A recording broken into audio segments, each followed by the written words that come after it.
আবির, দর্শকদের মধ্যে কেমন উন্মাদনা দেখতে পাচ্ছেন আর্জেন্টিনার খেলা ঘিরে?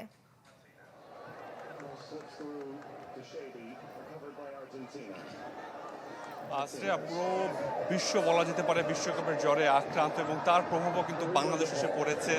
এবং আমাকে দেখলে মনে হতে পারে আমি হয়তো কোনো মিনি স্টেডিয়ামে রয়েছে।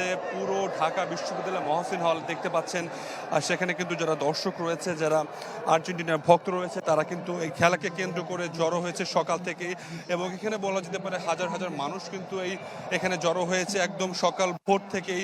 ঘুম, আনন্দ সবকিছুই কিন্তু বিসর্জন দিয়ে মেসির খেলা দেখতে এসেছেন। এবং মেসি কিন্তু প্রথম খেলোয়াড় হিসেবে ছয়টি বিশ্বকাপ প্রথম প্লেয়ার হিসেবে খেলছে, ফলে তার প্রতি কিন্তু প্রত্যাশাটা অনেক বেশি। এবং যেহেতু আর্জেন্টিনা গতবার বিশ্ব চ্যাম্পিয়ন, ফলে তা এবং এই আর্জেন্টিনার প্রতি কিন্তু সাধারণ মানুষের প্রত্যাশা অনেকটাই বেশি। খেলা কিন্তু ইতিমধ্যে শুরু হয়েছে, কয়েক মিনিটের খেলা হয়েছে এবং দেখতে পাচ্ছেন। এবং এরই মধ্যে কিন্তু আর্জেন্টিনা একটি গোল দিয়েছে, মেসির পায়ের জাদুতে কিন্তু তারা গোল দিয়েছে এবং একটি গোলে কিন্তু আর্জেন্টিনা এগিয়ে গেছে। এবং দেখতে পাচ্ছেন যারা আর্জেন্টিনার ভক্ত আছে কি উল্লাসে মেতে পড়েছেন। প্রথম গোল বিশ্বকাপের, এবং এটি গোল হয়েছে কিনা অফসাইড চেক করা হচ্ছে এবং বলা যেতে পারে এটি গোল হয়ে গেছে। আপনারা দেখতে পাচ্ছেন, সে আপনাকে দেখানোর চেষ্টা করছি ঢাকার মহসিন হল থেকে। আর্জেন্টিনার সমর্থকরা কোলগেট ম্যাক্স ফ্রেশে আছে আইসি কুলিং ক্রিস্টালস, যা দেয় ম্যাক্সিমাম ফ্রেশনেস সহ কোলগেট ম্যাক্স ফ্রেশ। গোল হয়েছে, এক গোলে কিন্তু আর্জেন্টিনা এগিয়ে গিয়েছে। এবং এই দেখতে পাচ্ছেন আর্জেন্টিনার যারা ভক্ত রয়েছে তারা কিন্তু উল্লাসে মেতে পড়েছে।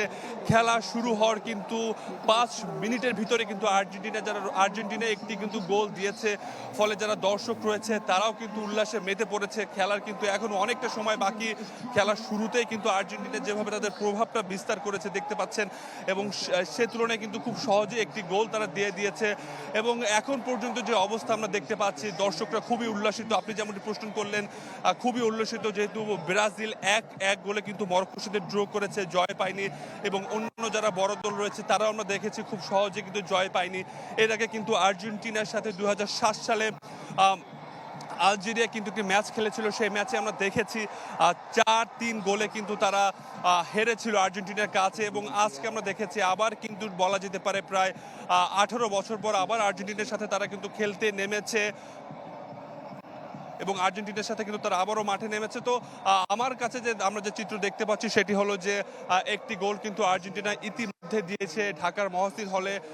ঢাকার শুধুমাত্র মহসিন হল না, আমরা টিএসসি থেকেও দেখেছি, টিএসসিতেও দেখেছি, সেখানে কিন্তু প্রচুর দর্শক এসেছে, পতাকা নিয়ে এসেছে, পরিবারের সাথে এসেছে, ছোট বাচ্চাকে নিয়ে এসেছে, প্রিয় মানুষকে নিয়ে এসেছে তার প্রিয় দলের খেলা দেখার জন্য। আসলে বলা যেতে পারে এক ধরনের উৎসব মুখর পরিবেশ রয়েছে। মনে হতে পারে বাংলাদেশে খেলাটা হচ্ছে, এরকমই একটা তারা উৎসব মুখর পরিবেশ পালন করছে। বলে মেসি যেহেতু ষষ্ঠ বিশ্বকাপ হতে পারে, মেসির একটি শেষ বিশ্বকাপ।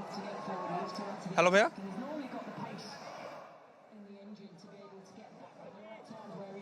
খেলা চলছে এবং আমরা যতটুকু জানতে পেরেছি এটা একটা অফসাইড হয়েছে, গোল হয়নি, গোলটি বাতিল হয়ে গিয়েছে। তো আশা করা যাচ্ছে আর্জেন্টিনা যেভাবে প্রভাব বিস্তার করে খেলছে, আশা করা যাচ্ছে খুব সহজেই হয়তো কিছু করে গোল পেয়ে যাবে।